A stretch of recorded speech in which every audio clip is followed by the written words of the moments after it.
मार डालेंगी ये बंद पैकेट की चीजें, 2 पल का मजा और जिंदगी भर की सजा।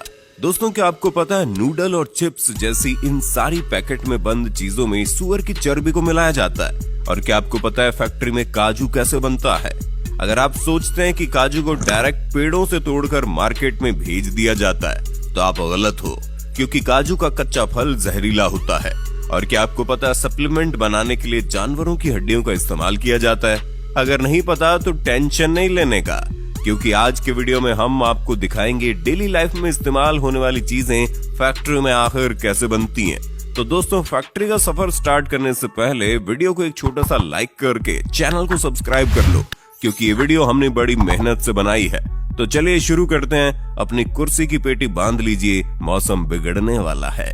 किशमिश मेकिंग प्रोसेस। दोस्तों, किशमिश कितना फायदेमंद होता है ये तो आपको पता ही होगा, लेकिन क्या आपको पता है जो अंगूर हम बाजार से लाते हैं उनसे किशमिश नहीं बनते। अगर आप उन अंगूर से किशमिश बनाने की कोशिश करोगे तो अंगूर ऐसे ही खराब हो जाएंगे। दोस्तों, भारत में अर्कावती और सुल्ताना इन्हीं 2 अंगूर की किस्मों से किशमिश बनाई जाती है। तो दोस्तों, किशमिश बनाने के लिए सबसे पहले इन अंगूरों की खेती की जाती है, और जब ये सारे अंगूर पक जाते हैं तब बारी आती है इनकी हार्वेस्टिंग की, जिसके लिए वर्कर सभी अंगूरों के गुच्छों को तोड़ तोड़ कर कैरेट में भरते जाते हैं, जिसके बाद इन्हें गाड़ी पर लोड करके प्रोसेसिंग एरिया में लाया जाता है। और फिर इन अंगूरों से भरे कैरेट को बारी बारी से इथाइल ओलिएट और पोटेशियम कार्बोनेट के मिक्सचर में डुबोकर 3 से 5 मिनट तक छोड़ दिया जाता है। ऐसा करने से अंगूरों के सारे बैक्टीरिया और फंगस नष्ट हो जाते हैं, और इन केमिकल की वजह से अंगूरों की सूखने की प्रोसेस भी काफी तेज हो जाती है और ये सड़ते भी नहीं है। फिर इन अंगूरों को केमिकल में भिगाने के बाद इन्हें सुखाने के लिए एक जालियों का सेट बनाया जाता है, और इन जालियों पर अंगूरों को अच्छी तरह फैला दिया जाता है। अंगूरों पर डायरेक्ट धूप लगने से खराब हो जाते हैं, इसलिए इन जालियों के रूम को छायादार बनाया जाता है। और फिर इन अंगूरों को 10 दिन सुखाने के बाद ये सल्फर प्रोसेस के लिए रेडी हो जाते हैं, जिसके लिए इस जालीदार रूम को पूरी तरह से पैक कर दिया जाता है ताकि सल्फर का धुआं बाहर ना जा सके। उसके बाद रूम में थोड़ी थोड़ी दूरी पर गड्ढा करके उसमें भूसे को डालकर उस पर सल्फर पाउडर डाल दिया जाता है, और फिर सल्फर को जलाने के लिए उस पर जलता हुआ कोयला डाल देते हैं। ऐसा करने से रात भर सल्फर का धुआं अंगूरों पर लगता रहता है, जिसकी वजह से अंगूर तेजी से सिकुड़ने लगते हैं। और इसके बाद अगले दिन इस रूम को खोल दिया जाता है, और फिर अंगूरों को 4 से 5 दिन सूखने के लिए छोड़ दिया जाता है। और जब सभी अंगूर सूख कर पूरी तरह से किशमिश बन जाते हैं तो इन किशमिश को निकाल कर कैरेट में भर लिया जाता है। इसके बाद इनकी सफाई करने के लिए इन्हें प्रोसेसिंग फैक्ट्री में लाया जाता है। फैक्ट्री में लाने के बाद सबसे पहले किशमिश को क्लीनिंग मशीन में डाला जाता है, जहाँ ये किशमिश कन्वेयर बेल्ट की मदद से जब वाइब्रेटिंग मशीन तक पहुँचते हैं तो ये मशीन अपने आप वाइब्रेटिंग सिस्टम की मदद से किशमिश में मौजूद डंडियों और कचरों को अलग कर देती है। और फिर इन अलग हुए किशमिश को वाटर प्रोसेसिंग से गुजारा जाता है ताकि किशमिश पर लगे केमिकल और धूल वगैरह अच्छी तरह से साफ हो जाए। और क्लीनिंग पूरी तरह से कंप्लीट होने के बाद इन गीले गीले किशमिश को ड्रायर मशीन में सुखाया जाता है, और फिर किशमिश सूख जाने के बाद फाइनली इनकी पैकिंग करके इन्हें मार्केट में भेज दिया जाता है। Wine making process. दोस्तों, अब जब बात चली रही है अंगूरों की तो लगे हाथ ये भी देख लेते हैं कि इन्हीं अंगूरों से फैक्ट्री में वाइन आखिर बनती कैसे है। दोस्तों, ग्रेप वाइन के शौकीन लोग दुनिया के कोने कोने में मिल ही जाएंगे, लेकिन क्या आपको पता है जिस एक गिलास वाइन को पीने में आपको कुछ मिनट भी नहीं लगते, असल में उसे बनाने के लिए कितनी मेहनत की जाती है? दरअसल नई अंगूर की खेती के लिए अंगूर की सूखी बेलों का इस्तेमाल किया जाता है, जिसके लिए यहाँ बेस्ट क्वालिटी के अंगूर के पौधों को तैयार किया जाता है। सबसे पहले खेतों से सूखी बेलें इकट्ठी कर ली जाती हैं, उसके बाद उन्हें फैक्ट्री में लाया जाता है और एक ऐसी मशीन में डाला जाता है जिसमें बेल की टहनी के ऊपर से बेकार का झाड़ हटाकर उसे साफ सुथरा करके लंबी लंबी टहनियां बना ली जाती है। अब इन्हें इकट्ठा करके कारीगरों के पास भेज दिया जाता है। कारीगर इन टहनियों को एक सी लंबाई में काटकर इनके गट्ठर बना देते हैं। उसके बाद बारी आती है इनकी सफाई करने की, और इन पर से धूल, मिट्टी और बैक्टीरिया को साफ करने के लिए इन्हें एक ऐसे लिक्विड में डाला जाता है जो इन्हें साफ करने के साथ साथ जर्म्स फ्री भी बना देता है। अब काम शुरू होता है कलम बनाने का, यानी कि ग्राफ्टिंग का, जिसके लिए जो सबसे अच्छी क्वालिटी की टहनियां होती हैं उन्हें गांठ वाले हिस्से की तरफ से छोटे छोटे टुकड़ों में काट कर उन्हें उसी घोल में डालकर उनकी भी सफाई कर ली जाती है।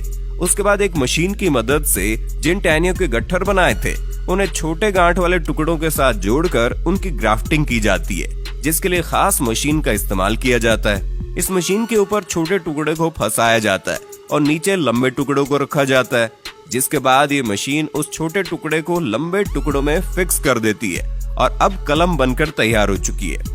अब इनमें नमी को बनाए रखने के लिए इन्हें सबसे पहले मोम के घोल में डाला जाता है। उसके बाद इन्हें इकट्ठा करके एक बॉक्स में डालकर ऊपर से लकड़ी का बुरादा डाल दिया जाता है। उसके बाद इनकी तराई की जाती है और महज 15 से 20 दिनों बाद जब इनमें अंकुर फूट जाते हैं और इनकी जड़ें निकल जाती है तो इन्हें उस बॉक्स में से निकालकर खेतों में रोपाई के लिए भेज दिया जाता है, जहाँ पर इनकी बेहतरीन देखभाल की जाती है और एक उम्दा किस्म की वाइन के लिए अंगूरों की फसल तैयार की जाती है।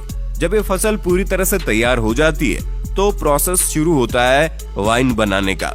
इसके लिए सबसे पहले पके हुए काले अंगूरों को बेलों से तोड़कर इकट्ठा किया जाता है, फिर उन्हें फैक्ट्री में लाकर अच्छे से पानी से धोकर क्रशिंग मशीन में डाल दिया जाता है, जहां से शुरू होता है वाइन बनना। क्रशिंग मशीन में जो मिश्रण तैयार होता है उसमें अंगूर के छिलके और रस दोनों ही मिला हुआ होता है। अब जरूरत है इसमें यीस्ट और न्यूट्रिएंट्स मिलाने की। यीस्ट और न्यूट्रिएंट्स मिलाकर इसे 2-3 दिन के लिए फर्मेंटेशन के लिए छोड़ दिया जाता है। अब इस प्रोसेस के बाद बारी आती है वाइन में अल्कोहल मिलाने की। नॉर्मली वाइन में 15 से 20% अल्कोहल फर्मेंटेशन किया जाता है। उसके बाद बचे हुए अंगूरों को एक प्रेशर मशीन में डालकर 2 टन प्रेशर के साथ प्रेस किया जाता है। उसके बाद वाइन को छानकर एजिंग के प्रोसेस के लिए भेज देते हैं। वाइन एजिंग का प्रोसेस सालों में पूरा होता है, जिसके लिए तैयार वाइन को लकड़ी के बाइनरों में सालों तक स्टोर करते हैं। उसके बाद फाइनली वाइन रेडी हो जाती है और इन्हें पैकिंग करके मार्केट में भेजा जाता है। काजू मेकिंग प्रोसेस। दोस्तों, बच्चे हो या बड़े हो, काजू तो हर किसी को पसंद होता है, लेकिन क्या आपको पता है काजू कैसे बनता है? और अगर आपको ऐसा लगता है कि काजू को पेड़ों से तोड़कर डायरेक्ट मार्केट में भेज दिया जाता है तो आप गलत हो, क्योंकि काजू का कच्चा फल जहरीला होता है, इसलिए इसे प्रोसेस किए बगैर मार्केट में बेचा नहीं जा सकता। दोस्तों, काजू के फलों को कैशू एप्पल कहते हैं, जिसके निचले हिस्से में काजू का बीज होता है और इसी बीज के अंदर काजू होता है और इसके ऊपर वाले हिस्से से शराब बनाई जाती है। तो दोस्तों, इसे प्रोसेस करने के लिए काजू के फलों को पेड़ों से तोड़कर फैक्ट्री में लाया जाता है। फैक्ट्री में सबसे पहले काजू के फलों से काजू के बीजों को अलग किया जाता है और फिर इन बीजों को 3 से 4 दिन तक धूप में सुखाया जाता है। उसके बाद इन सूखे हुए काजू के बीजों को हाई टेम्परेचर स्टीम के जरिए बॉईल किया जाता है। ऐसा करना जरूरी होता है क्योंकि इसके अंदर जहरीला केमिकल होता है जो कि बहुत ही खतरनाक है। स्किन को खराब कर देता है, पूरी तरह से स्किन को जला देता है। और फिर बॉईल करने के बाद काजू के ऊपरी कवर को निकाला जाता है, जिसके लिए मशीनों की मदद ली जाती है, क्योंकि काजू का ऊपरी कवर बहुत हार्ड होता है। उसके ऊपरी कवर को निकालने के बाद काजू के ऊपर एक पतला छिलका मौजूद होता है, जिसे निकालने से पहले इनकी रोस्टिंग की जाती है, क्योंकि कच्चे काजू को पकाना भी जरूरी होते हैं और ऐसा करने से इनमें मौजूद चिपचिपा लिक्विड भी उड़ जाता है। और फिर रोस्टिंग के बाद काजू का पतला छिलका भी निकाल दिया जाता है और फाइनली काजू की सफाई और छटाई करके इन्हें पैक कर दिया जाता है। साबुन मेकिंग प्रोसेस। दोस्तों, साबुन का इस्तेमाल तो हर कोई करता है, लेकिन किसी को ये नहीं पता होता कि आखिर फैक्ट्री में साबुन बनता कैसे है। देखिए दोस्तों, साबुन बनाने के लिए सबसे पहले एक बड़े से टैंक में कास्टिक सोडा के साथ एनिमल फैट को मिलाया जाता है और फिर इसमें पानी मिलाकर 15 से 20 मिनट तक उबाला जाता है। उसके बाद इस लिक्विड को छोटे छोटे छेदों के जरिए काफी प्रेशर के साथ कन्वेयर बेल्ट पर छोड़ा जाता है। इस प्रेशर की वजह से कन्वेयर बेल्ट पर जाते ही ये लिक्विड सख्त होने लगता है। उसके बाद इस मिक्सचर को 2 रोलर के बीच से गुजारा जाता है, जहां से मिक्सचर पतली पतली रिबन के शेप में बाहर निकलता है और अब इन पतले पतले रिबन को ग्राइंडर में डालकर छोटे छोटे टुकड़ों में काट लिया जाता है और फिर उसे दूसरे कंटेनर में डालकर कंपनी वाले अपने प्रोडक्ट के हिसाब से उसमें कलर और खुशबू के लिए फ्रेग्रेंस ऑयल मिलाते हैं। उसके बाद उसे अच्छी तरह मिक्स करके एक बड़े से सांचे में कंप्रेस किया जाता है, जिससे साबुन की लंबी लंबी बट्टी बाहर निकलने लगती है और फिर एक कटर मशीन इन साबुन की लंबी लंबी बट्टियों को छोटे छोटे हिस्सों में काट देती है। उसके बाद कंपनियां अपनी अपनी कंपनी के हिसाब से साबुन पर ब्रांडिंग करके उन्हें पैक कर देते हैं। Polyester cloth making. चलिए जानते हैं खराब प्लास्टिक से फैक्ट्री में कपड़ा आखिर बनता कैसे।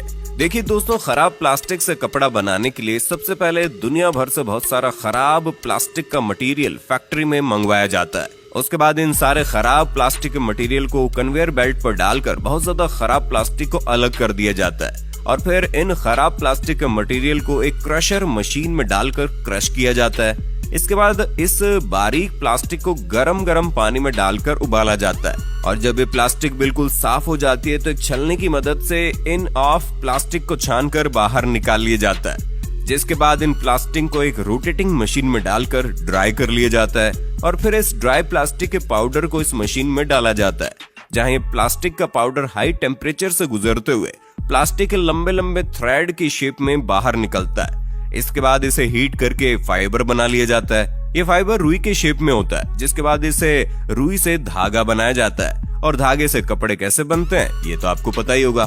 Supplement making process. दोस्तों, आजकल का दौर सप्लीमेंट का दौर है। आजकल की भाग दौड़ भरी जिंदगी में हर कोई सप्लीमेंट का इस्तेमाल करता है और हर एक व्यक्ति जो जिम करता है वो भी सप्लीमेंट का इस्तेमाल जरूर करता है। लेकिन क्या कभी आपने सोचा है ये सप्लीमेंट फैक्ट्री में आखिर बनते कैसे हैं? तो हम आपको बता दें, जितने भी सप्लीमेंट आपको बड़ी तेजी के साथ फुलाकर तगड़ा बनाते हैं ना, उन सभी सप्लीमेंट में ज्यादातर जानवरों की हड्डियों का इस्तेमाल किया जाता है, जिसके लिए जानवरों की हड्डियों को क्रश करके उनका पाउडर बनाया जाता है। लेकिन दोस्तों, हर कोई सप्लीमेंट जानवरों की हड्डियों से नहीं बनता। जैसे कि वे प्रोटीन दूध से बनता है, तो दोस्तों वे प्रोटीन बनाने के लिए सबसे पहले बेस्ट क्वालिटी का गाय का दूध काफी बड़े पैमाने पर फैक्ट्री में मंगवाया जाता है। उसके बाद इस दूध में एंजाइम्स मिलाकर प्रोसेस किया जाता है, जिससे दही और लिक्विड वे अलग अलग हो जाते हैं और फिर इस लिक्विड को 145 डिग्री पर गर्म करके तुरंत 4 से 5 डिग्री पर ठंडा कर लिया जाता है। इस प्रोसेस को पास्चुराइजेशन कहते हैं। ऐसा करने से इसमें मौजूद सभी बैक्टीरिया नष्ट हो जाते हैं। उसके बाद माइक्रो फिल्ट्रेशन और आयन एक्सचेंज की मदद से वे में मौजूद फैट और लैक्टोज को बाहर निकाल दिया जाता है। इसके बाद जो बचता है वो क्लियर वे प्रोटीन होता है, लेकिन अभी तक ये लिक्विड फॉर्म में है, इसलिए इसे एक ड्रायर में डाल दिया जाता है। ड्रायर में लगी हॉट एंड कोल्ड एयर इसका पानी सुखाकर इसे पाउडर बना देती है, जिसके बाद हमें मिलता है 90% वे आइसोलेट पाउडर। अब बारी आती है इनकी टेस्टिंग की और टेस्टिंग में पास होने के बाद इनमें फ्लेवर ऐड किया जाता है। इसके बाद इन पाउडर को डिब्बों में भर के ढक्कन लगा दिया जाता है और फिर अलग अलग कंपनियां अपने अपने कंपनी के हिसाब से लेबल और डिटेल्स लगाकर इन डिब्बों को पैकिंग करके मार्केट में भेज देती है। Chips noodles making. दोस्तों, नूडल्स, मैगी, लेज, चिप्स जैसी कई सारी चीजों को बनाने के लिए सुअर की चर्बी का इस्तेमाल किया जाता है। अगर आप इन पैकेट में बंद चीजों को देखेंगे तो इस पर आपको MSG लिखा मिलेगा, जिसका मतलब होता है मोनोसोडियम ग्लूटामेट। दोस्तों, ये MSG सुअर की चर्बी से बनता है। जब ये बात तेजी से फैलने लगी तो कई सारे देशों ने MSG को बैन कर दिया, लेकिन उसके बाद ये चालाक कंपनियां MSG की जगह E631 नाम का इस्तेमाल करने लगी। आज कई सारी कंपनी E631 के नाम पर हमें सुअर की चर्बी खिला रही है। तो दोस्तों, किसी भी चीज को खाने से पहले आपको पैकेट अच्छी तरह से चेक कर लेना चाहिए। और अगर आज के वीडियो में दी गई ये सारी जानकारी आपको अच्छी लगी हो तो वीडियो को लाइक करके चैनल को सब्सक्राइब कर लीजिए और इस वीडियो को अपनी फैमिली में, अपने दोस्तों में ज्यादा से ज्यादा शेयर करें ताकि ये जानकारी हर किसी को मिल जाए।